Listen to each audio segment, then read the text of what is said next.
High high ভাই, এই লোকটি এত বড় বড় কথা বলার সাহস কই পাইলো? একটা অপ্রকট সত্যি বলে দিয়ে যাচ্ছি, আজ পর্যন্ত কোন মুসলমানকে দেখিনি ঈদের দিনে মসজিদের সামনে মাইক চালিয়ে দিয়ে নাচছে। আজ পর্যন্ত কোন খ্রিস্টানকে দেখিনি যিশু খ্রিস্টের জন্মদিনে মুরগি কেটে পুকুরের কোনায় বসে খাচ্ছে। কালী পূজার বিসর্জনের দিন হিন্দুকে দেখেছি মাকে টলিতে তুলে দিয়ে মদ খেয়ে নাচতে নাচতে যাচ্ছে, বলে আসছে বছর নাকি আবার হবে। ভাই তাড়াতাড়ি এই ভিডিওটি শেয়ার করে রাখেন যাতে করে সকল মানুষের কাছে এই বার্তাগুলো পৌঁছে যায়। আমার বাড়ির পাশে একটু দূরে একটা মসজিদ আছে, আমি ভালো করে ঘড়ি ধরে মিলিয়েছি, সেটা দিনে 5 বার নামাজ পড়ে মুসলমান। ভোর 5টায়, দুপুর 12টায়, বিকেল 3:30টায়, বিকেল 5টায়, সন্ধ্যে 7টায়। একদিন, দুদিন, 3 দিন, 1 সপ্তাহ মিলিয়েছি, নামাজের সময়টা 1 মিনিট এদিক ওদিক হয়।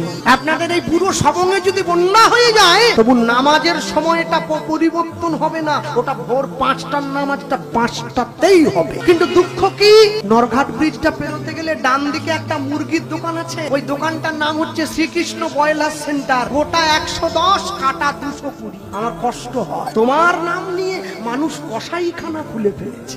1 মাস ওরা রোজা পালন করে, সকালবেলা সূর্য ওঠার আগে মুখটা ধুয়ে নেয়, একটুখানি খেয়ে নেয়, সারাদিন উপবাস না খেয়ে থাকে, সন্ধ্যেবেলা একটু জল আর খেজুর খেয়ে উপবাসটা ভঙ্গ করে। পরে কি খাবে সেটা বড় কথা নয়, 1 মাস তো পালন তো করে। আর আমার বাড়ির মা বোনেদেরকে বললে কি গো একাদশী করবে না, বলে না এবারটা হবে না পরের বারটা হবে। আমি কি একাদশী, বাকিরা সবাই দোষী, সবাইকে নিয়ে মরবো। ওরা সময় করে নামাজটা পড়ে আর আমার বাড়ির মায়েরা বোনেরা সময় করে পরনিন্দা পরচর্চা নিয়ে ব্যস্ত হয়ে থাকে। একটা অপ্রকট সত্যি বলে দিয়ে যাচ্ছে, আমি জানি না আমার কণ্ঠস্বর মাইকের মাধ্যমে কত দূর পর্যন্ত যাচ্ছে। আজকে আমার আপনার বাড়ির পাশে সবং, তেমাখানি, ওইদিকে কি সবার এড়াল, বুড়াল, খেপাল যা আছে, আমার রাধামনপুর, পুরুলিয়া, বাঁকুড়া, মেদিনীপুর, মুর্শিদাবাদ, আমার আপনার বাড়ির পাশে আপনারা যে মুসলমান ভাইদেরকে দেখছেন, এই মুসলমানরা কেউ আরব থেকে আসেনি, এরা কেউ ইরাক থেকে আসেনি। আরবের মুসলমান বাংলা বলতে পারে না, ইরাকের ইসলামরা বাংলা বলতে জানে না। দেখবেন এরা আমাদের মতো বাংলায় কথা বলছে, বাঙালির সঙ্গে অনেক রীতিনীতিতে মিল আছে। তাহলে বলুন এরা কি করে মুসলমান হয়ে গেল?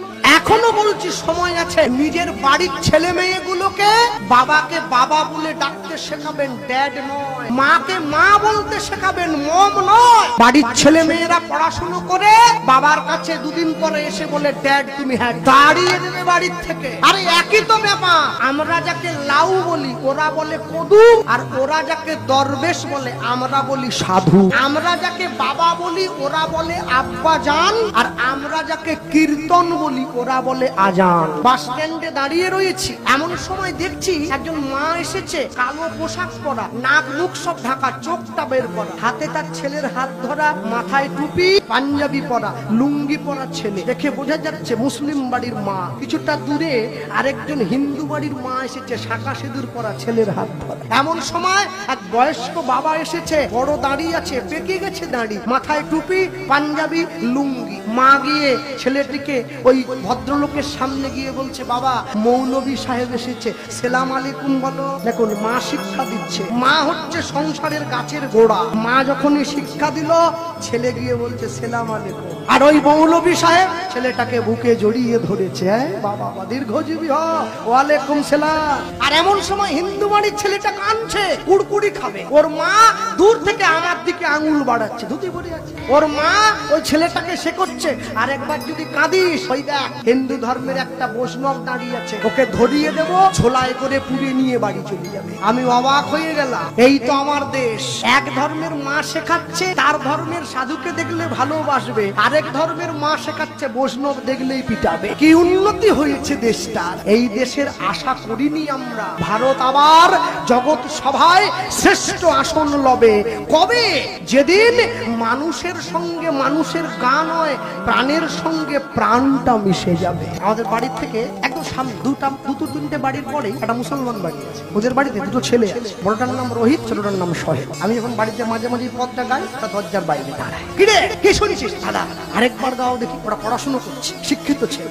এইটা শুনবে? বলে হ্যাঁ, ওই গানটা আমাদের বড্ড ভালো লাগে। আমি অবাক হয়ে যাই, ওরা মুসলমান হয়ে হিন্দু ধর্মের ভগবানের ভাষা বুঝে গেল, আমি বাঙালি হয়ে ঘরে দরজা দিয়ে বসে টিভি সিরিয়ালটা চালিয়ে। তাই তো আমার সঙ্গে ওদের তফাৎ। ভগবানের প্রসাদ পেতে প্রসাদে বসেছে সেইখানে পর্যন্ত পরের আলোচনা করছি। এ প্রসাদ মানে শুধু পেট ভরানো, আর কিছু না। আসলে হিন্দু ভাইটি যে কথাগুলো বলেছে না, কথাগুলো আসলে আমাদের সবাই হৃদয়কে ছুঁয়ে দিয়েছে, যার কারণে এই ভিডিওটি আপনার আমার সবারই কিন্তু ভালো লেগেছে। যদি অবশ্যই এই ভিডিওটি আপনার ভালো লেগে থাকে তাহলে শেয়ার করতে ভুলবেন না, যাতে করে আরো অসংখ্য মানুষ জানতে পারে আমাদের ইসলাম ধর্ম শান্তি এবং স্বচ্ছ সুন্দর ধর্ম, এবং আমাদের এই ধর্ম থেকে, আমাদের এই রীতিনীতি থেকে মানুষ অনেক কিছু শিক্ষা গ্রহণ করে। এত সুন্দর একটি ধর্মতে আপনি আমি জন্মগ্রহণ করার পরে অবশ্যই বলবো আলহামদুলিল্লাহ, আমরা একজন মুসলমান, আমরা গর্বিত। যদি আসলে আপনি গর্বিত হয়ে থাকেন, কমেন্ট বক্সটা উন্মুক্ত আছে, আলহামদুলিল্লাহ লিখতে কেউ ভুল করবেন না। এবং এই ভাইটির কথাগুলো আপনাদের কাছে কি মনে হয়েছে সেটাও আপনি কমেন্ট করে আপনার মূল্যবান মতামতটি জানাবেন। যে যার যার ধর্ম তার তার জায়গা থেকে সুন্দর করে পালন করুক, এই আহ্বান জানিয়ে আজকের মতো এখানেই বিদায়।